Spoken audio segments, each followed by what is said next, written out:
بسم اللہ الرحمن الرحیم۔ چلتے چلتے سورج سر پر آ گیا تھا اور اب ہلکی ہوا بھی چلنے لگی تھی۔ یہ دیکھ کر ابن عمر کے منہ پر بے اختیار مسکراہٹ نمودار ہوئی اور اس نے صفیہ سے کہا، دیکھو صفیہ، اللہ نے ہماری حفاظت کا کیسا انتظام کیا ہے۔ اب اس ہوا کی اڑتی ہوئی گرد ہمارے گھوڑوں کے قدموں کے نشانات چھپا لے گی۔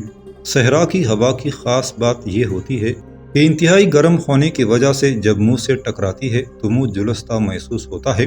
دوسری اہم خصوصیت یہ ہوتی ہے کہ آہستہ رفتار میں بھی یوں محسوس ہوتا ہے جیسے ہلکی آندھی چل رہی ہو۔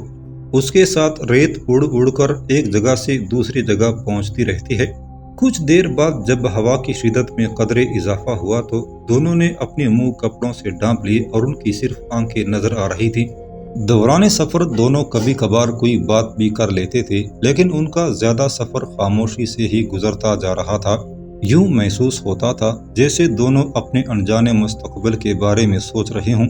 اچانک ہوا کی شدت میں بے پناہ اضافہ ہو گیا جس نے دونوں کو چونکا دیا۔ ابن عمر نے دائیں جانب دیکھا تو جو منظر اس کی آنکھوں نے دیکھا وہی اسے خوفزدہ کرنے کے لیے کافی تھا۔ دائیں دور افق پر ریت ہی ریت نظر آ رہی تھی۔ یوں لگتا تھا جیسے ریت کا پہاڑ سرکتا چلا آ رہا ہو۔ یہ طوفان تھا جو اپنے ساتھ ریت اڑائے چلا آ رہا تھا۔ اگرچہ ابھی یہ ابن عمر اور صفیہ تک نہیں پہنچا تھا مگر اس کی شدت محسوس کی جا سکتی تھی۔ اتنی شدت کے طوفان میں بڑے بڑے قافلے زندہ دب جاتے تھے، وہ تو پھر دو تھے۔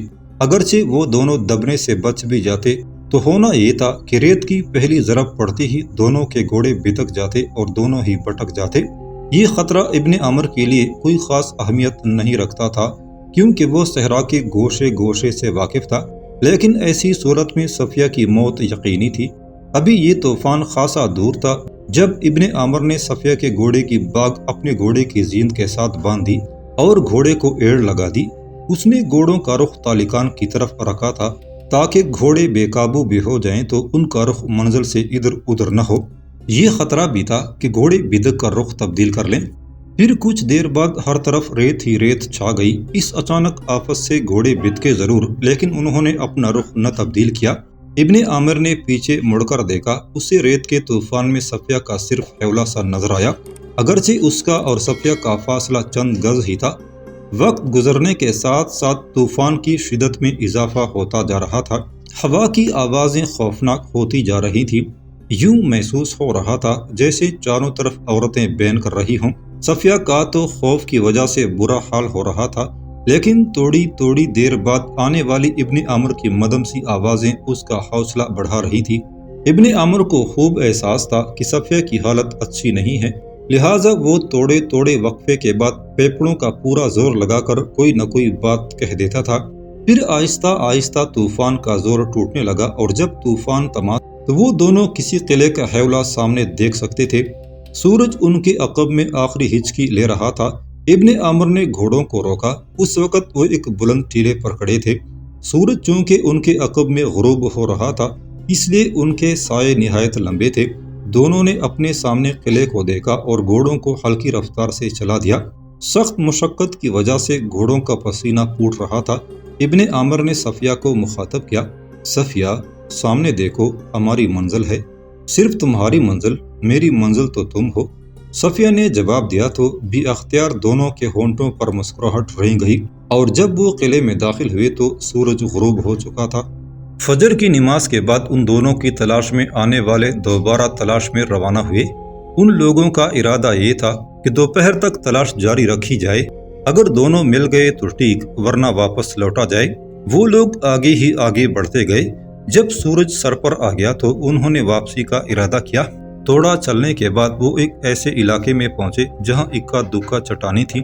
ان میں سے ایک چٹان قدرے بڑی اور آگے کو جھکی ہوئی تھی۔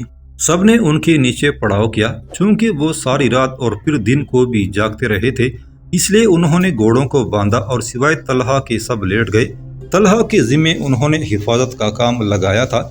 چونکہ علاقہ صحرائی تھا اور کسی بھی وقت صحرائی ڈاکو خطرہ بن سکتے تھے، طلحہ نے محسوس کیا جیسے ہوا کی رفتار میں خاصی تیزی آ گئی ہو۔ اگرچہ وہ چٹان کے نیچے تھا لیکن وہ اس تیزی کو محسوس کر سکتا تھا۔ پھر اچانک ہی اس نے طوفان کی شکل اختیار کر لی۔ ایسی آوازیں آنے لگی جیسے بہت سی چڑیلیں چیخ رہی ہوں۔ اس نے ماحول کو ہیبتناک بنا دیا۔ ہوا کی خوفناک آوازوں کی وجہ سے سب اٹھ گئے تھے۔ اتنی ریت آ رہی تھی کہ کچھ نظر نہیں آتا تھا۔ یہ ان لوگوں کی خوش قسمتی تھی کہ وہ چٹان کی اوٹ میں تھے۔ ایک تو بیٹی کے جانے کا غم اور دوسرے اس طوفان نے عبداللہ کو بے چین سا کر دیا تھا، اور وہ غصے کے عالم میں نہ جانے کیا کیا کہہ گیا تھا۔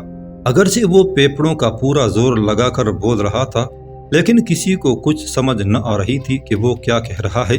اس کا فائدہ یہ ہوا کہ عبداللہ کا غصہ قدرے کم ہوتا گیا۔ پھر جیسے ہی طوفان تھما، عبداللہ کا غصہ بھی تھم گیا۔ اب چونکہ سورج غروب ہو رہا تھا، اس لیے انہوں نے صحرا میں ہی آرام کرنے کا ارادہ کر لیا، کیونکہ اب وہ لوگ مزید چلنے کی ہمت نہیں رکھتے تھے۔ رات صحرا میں گزار کر اگلے دن وہ واپس مرو پہنچ گئے۔ اگلے دن ہی قتیبہ کو ابن عامر کا تمام احوال معلوم ہو گیا تھا۔ اس کے نزدیک اگرچہ یہ واقعہ عجیب اور دلچسپ تھا، لیکن اس نے اس سے زیادہ اہم کام کرنے تھے۔ چنانچہ اس نے صرف اتنا حکم دیا کہ ابن عامر کو تلاش کر کے لایا جائے۔ اگلے 2 دن قتیبہ کے لیے انتہائی مصروفیت کے دن تھے، کیونکہ وہ کسی علاقے پر فوج کشی کے لیے حکمت عملی تیار کر رہا تھا تاکہ فوجیوں کے ذہن سے شکست کے آثار کو کم کیا جا سکے۔ چنانچہ وہ ابن عامر کو بھول چکا تھا۔ کچھ دنوں بعد اس نے ایک اجلاس بلوا لیا جس میں فوجی عہدیداروں نے شرکت کی۔ یہ اجلاس ایک بڑے کمرے میں ہو رہا تھا۔ کمرے کی آرائش سے یہی لگتا تھا کہ کمرہ اسی مقصد کے لیے بنایا گیا ہے۔ مستطیل کمرے کے وسط میں ایک مستطیل میز تھی جس کے 2 طرف لمبائی کے رخ 20 کرسیاں رکھی تھی، جبکہ عرضی طرف ایک کرسی تھی جس پر قتیبہ براجمان تھا۔ کچھ دیر روایتی گفتگو کے بعد قتیبہ اپنے اصل مقصد کی طرف آیا۔ آپ لوگوں کو معلوم ہے، اس نے کہا، کہ میرا ارادہ سلطنت اسلامیہ کی وسعت کے ساتھ ساتھ اس کا استحکام بھی ہے۔ یہ اسی صورت میں ممکن ہے جب ہم اپنی طرف اٹھنے والی ہر میلی آنکھ کو پھوڑ دیں۔ قتیبہ بولتے بولتے رک گیا اور سب کی طرف باری باری دیکھنے لگا۔ یوں لگتا تھا کہ وہ ان کے چہرے پڑھنے کی کوشش کر رہا ہو۔ پھر اچانک ہی وہ کھڑا ہو گیا، دائیں سے بائیں اور بائیں سے دائیں چکر لگانے لگا۔ جیسے جیسے اس کے قدم اٹھتے، اس کے ہونٹ بھی حرکت کرتے گئے۔ اس نے تفصیلاً بتایا کہ اس کا عزم کیا ہے۔ اس نے کہا، میرا ارادہ ہے کہ اگلے ہفتے جمعے کے دن کوچ کیا جائے۔ اس کے ساتھ ہی اس نے میز کے کونے پر پڑا رول شدہ کپڑے کا ٹکڑا اٹھایا اور اسے میز پر پھیلا دیا۔ جوں جوں کپڑا پھیلتا گیا، اس پر ایک نقشہ ابھرتا گیا۔ قتیبہ بولا، ابھی تک ہم نے جو باتیں کی ہیں وہ سب کی سب جذباتی تھی، لیکن اب جو گفتگو ہم کرنے جا رہے ہیں وہ خالص تکنیکی نوعیت کی ہیں۔ پہلے آپ میری گفتگو سن لیں، پھر اپنی رائے دیجیے گا۔ یہ دریائے جیہون ہے۔ اس نے نقشے پر ایک جگہ انگلی رکھی، اور یہ سغانیان کا علاقہ ہے جو اب اسلامی سلطنت کا حصہ ہے۔ قتیبہ نے 2-3 دفعہ نقشے پر سغانیان کے علاقے پر انگلی ماری۔ سغانیان سے انگلی کھینچتا ہوا وہ ایک اور جگہ لے گیا، اور یہ کفتان کا علاقہ ہے۔ یہ علاقہ اگرچہ اسلامی سلطنت کا حصہ ہے، لیکن مجھے ملنے والی اطلاعات کے مطابق یہاں کے بادشاہ نے بخارا کے بادشاہ دربان خزا کے ساتھ معاہدہ کیا ہے، جس کے تحت وہ جنگ کی صورت میں ہماری مدد نہیں کرے گا۔ اگرچہ اس علاقے کا بادشاہ آرام پسند ہے اور سلطنت اسلامیہ کو اس سے کوئی خاص خطرہ نہیں، لیکن میرا مقصد یہ علاقہ مستقل طور پر اسلامی سلطنت میں شامل کرنا ہے۔ اے امیر، اجلاس میں موجود لوگوں میں سے ایک نے کہا، اگر ہمیں اس سے خطرہ نہیں تو یہاں اپنی طاقت صرف کرنے کا کیا فائدہ؟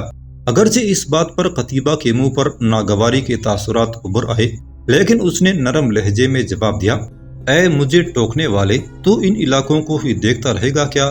یہ نہ دیکھ کہ یہ علاقے کیا ہیں، یہ دیکھ کہ ان کے آگے کیا ہے۔ اس کے ساتھ ہی اس نے نقشے پر انگلی کفتان سے اٹھا کر ایک اور جگہ رکھی۔ اس سے آگے یہ دیکھ بخارا، پھر سمرقند۔ اس نے باری باری ان دونوں علاقوں کو واضح کیا۔ کسی اور نے کوئی بات کہنی ہو، اس نے سب کی طرف دیکھا۔ سب کو خاموش دیکھ کر قتیبہ پھر کہنے لگا، ذمہ دار افسران فوج کو تیار کرنے کا کام کریں، اور کل سے فوج شہر سے باہر مشقیں کرے گی۔ ان کی نگرانی میں خود کروں گا۔ ان مشقوں سے میرا مقصد فوج کو چاقو چوبند کرنا ہے، ساتھ ہی فوج کا معائنہ بھی ہو جائے گا۔ آخر میں سب سے اہم بات۔ کچھ دیر سکوت کے بعد وہ بولا، جب ہم اس مہم پر روانہ ہوں گے تو میری غیر موجودگی میں میرے قائم مقام عبداللہ بن عمرو اور عثمان بن العدی ہوں گے۔ عبداللہ بن عمرو یہاں فوج کا سالار ہوگا، جبکہ عثمان بن العدی مال گزاری کا نگران ہوگا۔ کچھ مزید گفتگو کے بعد اجلاس برخاست ہو گیا۔ اگلے روز شہر سے باہر فضا دھول سے اٹی پڑی تھی۔ یہاں سے وہاں فوجی مشقوں میں مصروف تھے۔ ان کی نگرانی قتیبہ خود کر رہا تھا۔ وہ سفیدی مائل بھورے گھوڑے پر سوار تھا اور اس نے سر پر سرخ رنگ کا عمامہ باندھ رکھا تھا۔ وہ پورے میدان میں گھوم رہا تھا، سپاہیوں کو دیکھتا، ہدایات دیتا اور آگے نکل جاتا۔ اب تو یہ فوج کے روز کا معمول بن گیا تھا کہ صبح میدان میں نکل آتی، ہر حصے کے کماندار صفیں درست کرواتے اور قتیبہ کے اشارے پر بگل بجایا جاتا۔ اس کے ساتھ ہی مشقوں کا آغاز ہو جاتا۔ سپاہی اس وقت بیرکوں کو واپس لوٹتے جب سورج خاصا مغرب کی طرف لوٹ جاتا تھا۔ ان مشقوں کو 4 دن ہو گئے تھے۔ ان 4 دنوں میں قتیبہ نے فوج سے لڑاکے اور جنگجو قسم کے سپاہیوں کو الگ کر لیا تھا۔ ان سپاہیوں کو دن کے وقت جنگ کی تربیت کے علاوہ رات کے وقت بے خبری میں دشمن پر حملہ کرنے کی ٹریننگ بھی دی جا رہی تھی۔ تمام سپاہی قتیبہ کی امید سے زیادہ جوش کا مظاہرہ کر رہے تھے اور ان کے انداز سے لگ رہا تھا کہ وہ بخارا میں ہونے والی شکست کو بھولتے جا رہے ہیں، اور یہی قتیبہ بن مسلم چاہتا تھا۔ یہ ان مشقوں کا 5واں دن تھا۔ قتیبہ اپنے مخصوص خلیہ میں تمام میدان میں گھوم رہا تھا۔ اس کا محافظ دستہ بھی اس کے ساتھ تھا۔ وہ گھوڑا دوڑاتا، کبھی تیر اندازوں کے پاس جاتا تو کبھی شمشیر زن دستوں کے پاس۔ آخر وہ ان دستوں کے پاس جا کر رکا جن کو قلعوں پر یلغار کرنے کی مخصوص تربیت دی جا رہی تھی۔ وہ ان کی مہارت کو دیکھ اور مناسب ہدایات دے رہا تھا کہ اس کے پاس ایک گھوڑا سرپٹ دوڑتا آیا۔ گھوڑ سوار نے قتیبہ کے پاس پہنچ کر لگامیں کھینچ لی، لیکن گھوڑا رکتے رکتے کچھ آگے نکل گیا۔ گھوڑا رکتے ہی اس کا سوار گھوڑے سے نیچے آ رہا، اسے فوراً سہارا دے کر اٹھایا گیا۔ یہ سوار ابن عامر تھا۔ اس کی حالت ایسی ہو رہی تھی کہ اس سے بولا نہیں جا رہا تھا۔ اسے پانی پلایا گیا، جس سے ابن عامر کی حالت قدرے سنبھل گئی۔ وہ بولنے کے قابل ہو گیا تھا۔ اگرچہ چند ہفتے پہلے ابن عامر کا مرو سے بھاگنا اور اب اس حالت میں لوٹنا نہایت عجیب تھا، لیکن جو بات اس نے قتیبہ کو بتائی اس نے قتیبہ کو ہلا کر رکھ دیا تھا۔ جب ابن عامر تالقان پہنچا، شام ڈل رہی تھی اور ہر چیز کا سایہ لمبوترا ہو رہا تھا۔ ابن عامر اور صفیہ پوچھتے پوچھتے ایک سرائے تک پہنچ گئے۔ ابن عامر نے ایک کمرہ کرائے پر لیا اور رات اسی سرائے میں ٹھہرنے کا ارادہ کیا۔ ادھر دونوں آرام کرنے لگے۔ ادھر تالقان کے ایک مکان میں ہلچل سی تھی۔ ہلچل اس بات نے مچائی کہ مرو سے قتیبہ کے جاسوس تالقان میں داخل ہو گئے ہیں۔ یہ خبر لانے والا آدمی وہ تھا جس سے ابن عامر نے سرائے کا پتہ پوچھا تھا۔ جب اسے یہ معلوم ہوا کہ وہ مرو سے آیا ہے تو اس کا ماتھا ٹھنکا۔ اس نے ابن عامر کو سرائے کا پتہ تو بتا دیا، لیکن خود دونوں کا پیچھا کرتا سرائے تک پہنچ گیا۔ اس نے کچھ وقت سرائے کے باہر گزارا اور جب اسے یقین ہو چلا کہ اب ابن عامر کی واپسی ناممکن ہے تو اس نے سرائے سے اس کے بارے میں ضروری معلومات اکٹھی کی اور واپس چل پڑا۔ اس دوران رات قدرے گہری ہو چکی تھی۔ اب اس کی منزل ایک مکان تھا جو آبادی سے ذرا ہٹ کر لیکن خوبصورت انداز میں تعمیر کیا گیا تھا۔ دروازے پر پہنچ کر اس نے 3 بار مخصوص انداز میں دستک دی اور کچھ ہی دیر بعد دروازہ کھل گیا۔ وہ شخص جلدی سے اندر داخل ہوا اور دروازہ بند کر لیا۔ اچانک ہی ایک نسوانی آواز سنائی دی، خیر تو ہے کرزک؟ کرزک اس شخص کا نام تھا۔ کرزک نے پیچھے مڑ کر دیکھا تو اسے ایک عورت کا ہیولا سا نظر آیا۔ اگرچہ اندر تاریکی تھی لیکن وہ آواز سے پہچان چکا تھا کہ وہ سلمہ تھی۔ اسے دیکھتے ہی کرزک نے منہ سے ہلکی سی شی کی آواز نکالی اور اسے لے کر اندر اس کمرے میں آ گیا جہاں دیا جل رہا تھا۔ یہ کمرہ مکان کے عین درمیان میں تھا اور سجاوٹ سے عارضی نشست گاہ لگتی تھی۔ کرزک اندر داخل ہوا تو کمرے میں 2 آدمی پہلے ہی سے موجود تھے۔ اس نے ایک کونے میں بیٹھتے ہوئے کہا، اے عثمان۔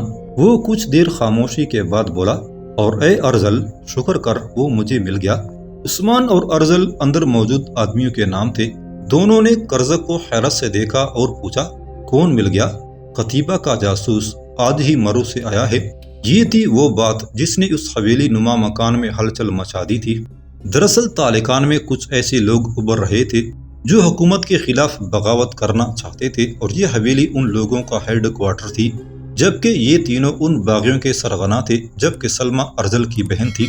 تاریخ میں یہ بات واضح ہے کہ ان لوگوں کو کچھ اونچے عہدیداروں کی مدد ضرور حاصل تھی، اور ان باغیوں کی تعداد چند سو نہیں بلکہ چند ہزار تھی، اور اتنی بڑی تعداد یہاں کی فوج پر آسانی سے قابو پا سکتی تھی اور اتنی بڑی تعداد میں باغیوں کا اجتماع چند دن نہیں بلکہ کئی سالوں کا حاصل تھا۔ باغیوں کی اعلیٰ کمانڈ کو پتہ چلا کہ مرو سے جاسوس تالکان میں داخل ہو گئے ہیں، تو ظاہری بات ہے ہلچل تو مچنی ہی تھی۔ اگرچہ یہ اس کی غلط فہمی کی وجہ سے ہوا تھا، لیکن عثمان اور ارذل اور خود کرزک کو پریشان کر گیا تھا۔ تینوں کسی طرح ابن عامر سے نمٹنے کی سوچ رہے تھے۔ ایسے میں ارذل بولا، کرزک تم اس بغاوت کے سرپرست اعلیٰ ہو، تم بتاؤ ہمیں کیا کرنا چاہیے؟ میرے خیال میں کچھ دن ابن عامر، ہاں یہی نام بتایا تھا اس نے۔ وہ پھر بولا، کچھ دن ابن عامر کی نگرانی کرو، اپنے آدمی سائے کی طرح اس کے ساتھ لگا دو، اس طرح اس کو پتہ نہ چلے، جو ہی کوئی مشکوک حرکت دیکھو اسے اغوا کروا لو۔ کرزک کی بات سن کر عثمان نے اپنا دائیں ہاتھ بند کر کے اس کی طرف بڑھا دیا اور بولا، اچھا کرزک یہ بتا میرے دائیں ہاتھ میں کیا ہے؟ عثمان کی بات بظاہر عجیب سی تھی اور اس پر کرزک کی حیرانی بجا تھی۔ وہ حیران ہو کر بولا، مجھے کیا پتا کہ تیرے دائیں ہاتھ میں کیا ہے؟ جس طرح تجھے یہ نہیں پتا کہ میرے دائیں ہاتھ میں کیا ہے، اسی طرح ہمیں کیا پتا کہ وہ ٹہرا کہاں ہے؟ ہمیں تو بتائے گا تو پتا چلے گا۔ یہ سن کر کرزک ہنسا اور کہنے لگا، اگر تم سے کوئی اجنبی سرائے کا پتہ پوچھے تو اسے کہاں پہنچاتے ہو؟ عدی کی سرائے میں۔ تو یہی ابن عامر کا پتہ ہے۔ عدی دراصل اس سرائے کے مالک کا نام تھا جس میں ابن عامر ٹھہرا ہوا تھا، اور عدی کا تعلق باغیوں کی اس تنظیم سے بہت گہرا تھا۔ ابن عامر کو اس سرائے میں خاص طور پر بھیجا گیا تھا تاکہ اس کی نگرانی میں آسانی ہو، اور یہ محض اتفاق سے ہوا تھا۔ تو ایسا کر، کرزک نے ارذل کی طرف دیکھتے ہوئے کہا، تو اسی وقت جا اور 2 آدمیوں کو ابن عامر کی نگرانی کا کام سونپ آ۔ کرزک کی بات سن کر ارذل نے اسے گھورا جیسے یہ بات اسے سخت ناگوار گزری ہو، لیکن وہ خاموشی سے چلا گیا۔ ارذل کے جانے کے بعد کرزک نے اٹھتے ہوئے کہا، عجیب احمق ہے یہ شخص۔ ساتھ ہی دونوں نے کہکہا لگایا، جبکہ تیسرا کہکہا سلمیٰ کا تھا، جو اس تمام گفتگو کے دوران خاموش رہی تھی۔ میں اب چل کر آرام کرتا ہوں، یہ کہہ کر کرزک کمرے سے نکل آیا۔ تالکان میں یہ ابن عامر کو 5واں دن تھا۔ اس نے سوچ لیا تھا کہ یہاں فارغ بیٹھنے سے بہتر ہے کہ محنت مزدوری کر لی جائے۔ چنانچہ وہ صفیہ کو بتا کر سرائے سے باہر آ گیا اور پوچھتا پوچھتا شہر کی منڈی میں جا نکلا۔ یہاں قافلوں کا آنا جانا لگا رہتا تھا، قافلے اپنا مال یہیں اتارتے تھے۔ ابن عامر بھی مال اتارنے والوں میں شامل ہو گیا۔ یوں دن بھر وہ مصروف رہا، لیکن وہ محسوس نہ کر سکا کہ 2 آدمی صبح سے اس کی نگرانی کر رہے ہیں۔ جب ابن عامر فارغ ہوا تو اس کی جیب میں ایک معقول رقم تھی، لیکن وہ اس پر مطمئن نہیں تھا۔ اگرچہ محنت کرنے میں اسے آر نہ تھی، لیکن یہ اس کے مزاج کے خلاف تھا۔ وہ پہلے دن سے ہی سوچ رہا تھا کہ اسے باقاعدہ ملازمت کے لیے ہاتھ پاؤں مارنے چاہیے۔ چنانچہ اس دن فارغ ہو کر وہ پوچھتا ہوا قلعہ دار کے گھر پہنچا۔ بڑی مشکل سے اس کی ملاقات قلعہ دار سے کروائی گئی اور آخر قلعہ دار اسے ذاتی ملازم کے طور پر رکھنے کے لیے تیار ہو گیا۔ ابن عامر کی خوشی کا کوئی ٹھکانہ نہ تھا۔ وہ جلد از جلد صفیہ کو یہ خبر سنانا چاہتا تھا، چنانچہ اس نے سیدھا سرائے جانے کا فیصلہ کیا۔ ابھی وہ کچھ دور ہی گیا تھا، وہ اپنے خیالوں میں گم چلا جا رہا تھا جب اس کی ٹکر اچانک ہی ایک آدمی سے ہوئی۔ اس ٹکراؤ سے وہ آدمی بوکھلا گیا تھا اور قدرے نادم ہو کر کہنے لگا، معاف کرنا بھائی، اپنے خیالوں میں ارد گرد کا پتہ نہ چلا۔ ابن عامر جواب میں مسکرا دیا۔ اسے محسوس ہو رہا تھا جیسے اس آدمی کو پہلے بھی کہیں دیکھا ہے، چنانچہ وہ بولا، مجھے محسوس ہو رہا ہے جیسے ہم پہلے بھی کہیں ملے ہوں۔ اس شخص نے غور سے دیکھا اور ایک دم خوشی سے چیخا، ارے تم! کچھ وقفے سے وہ بولا، ابن عامر ہی نام بتایا تھا نا؟ جواب میں ابن عامر نے صرف سر ہلا دیا کہ اس کا نام ابن عامر ہی ہے، لیکن وہ ابھی تک اسے پہچان نہ سکا تھا۔ ارے یار، حیران کیوں ہوتے ہو؟ اس شخص نے کہا، مجھے کرزک کہتے ہیں، اس دن میں نے ہی تمہیں سرائے کا پتہ بتایا تھا۔ یہ سن کر ابن عامر کو ساری بات یاد آ گئی اور اس نے کرزک کا شکریہ ادا کیا۔ وہ جلد از جلد صفیہ کے پاس پہنچنا چاہتا تھا، اس لیے اس نے کرزک سے اجازت چاہی۔ کرزک بولا، ارے ایسے نہیں، تم مجھے یہاں اجنبی لگتے ہو، ہمیں اپنی میزبانی کا شرف تو بخشو۔ ابن عامر نہ چاہتے ہوئے بھی کرزک کے ساتھ ہو لیا۔ کرزک ابن عامر کو لے کر اسی حویلی نما مکان تک آیا اور دروازے پر مخصوص انداز میں 3 بار دستک دی تو دروازہ کھل گیا۔ اس نے مسکراتے ہوئے ابن عامر سے کہا، یہ ہے میرا غریب خانہ، اندر چلو اور مجھ غریب کو عزت بخشو۔ جواب میں ابن عامر صرف مسکرا دیا اور اندر داخل ہو گیا۔ جو ہی وہ اور کرزک اندر داخل ہوئے، کرزک نے دروازہ اندر سے بند کر دیا۔ اس کے ساتھ ہی ہلکی سی چیخ کی آواز سنائی دی۔ یہ ابن عامر کی چیخ تھی۔ ساتھ ہی وہ فرش پر گر پڑا۔ وہ بے ہوش ہو چکا تھا۔